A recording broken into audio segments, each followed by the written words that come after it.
8h23 sur Europe 1. Dimitri Pavlenko, c'est l'heure d'accueillir Laurent Tessier. Bonjour Laurent. Bonjour à tous. Vous nous parlez ce matin de la tribune de Luc Chatel dans le Figaro. La France est-elle encore aux côtés de son industrie automobile, se demande-t-il? Oui, j'ai lu ce matin cette tribune de Luc Chatel, ancien ministre et aujourd'hui président de la plateforme automobile, et les mots sont forts. La France est-elle encore aux côtés de son industrie automobile ou est-elle prête à faire le sacrifice de l'un de ses derniers fleurons industriels en tirant un trait sur 3500 entreprises et 350 000 emplois au cœur du pays? Un coup de gueule, un avertissement, car la France a réaffirmé avant-hier le soutien à l'interdiction de la vente des voitures thermiques neuves, diesel ou essence dès 2035. Et pourtant, Emmanuel Macron aime répéter: on est attaché à la bagnole, on aime la bagnole. Et moi je l'adore. Oui, mais la bagnole électrique. Luc Chatel tire la sonnette d'alarme, l'industrie automobile stop, ou encore l'ancien ministre parle d'un risque de mener au naufrage notre industrie. La France semble selon lui très clairement avoir choisi de tirer contre son camp. La question est d'éviter le crash de l'industrie automobile européenne, des entreprises, on le rappelle, qui risquent de se retrouver, je cite, face au mur d'amendes colossales.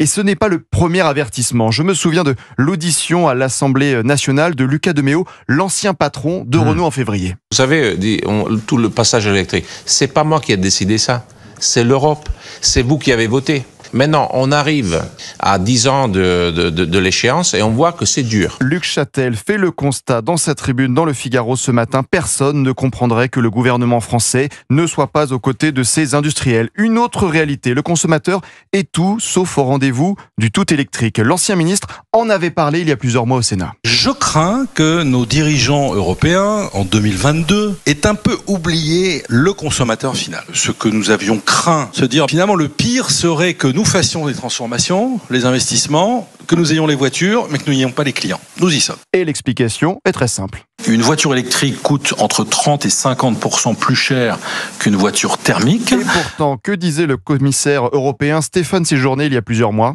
Et sur 35, on gardera, c'est la ligne, on gardera cet objectif. 35, c'est court, mais c'est aussi loin. Tous les constructeurs se sont préparés. Eh bien non, quid aussi des aides, de l'autonomie, des bandes de recharge. Mais le pouvoir, Emmanuel Macron insiste sur la fin de la vente de ces voitures neuves diesel ou essence. Et encore une fois, dans sa tribune au Figaro, Luc Chatel le répète, il s'agit simplement de faire face à la réalité du consommateur. Avec seulement 15% de part de marché de l'électrique aujourd'hui, l'Europe ne sera pas au rendez-vous du tout électrique en 2035. Et si on écoutait les professionnels, à vous de juger. Signature Europe 1, Laurent Tessier, le rédacteur en chef de Pascal Pro et vous, qu'on retrouve tous les après-midi sur Europe 1, Pascal, 16h, 18h, le numéro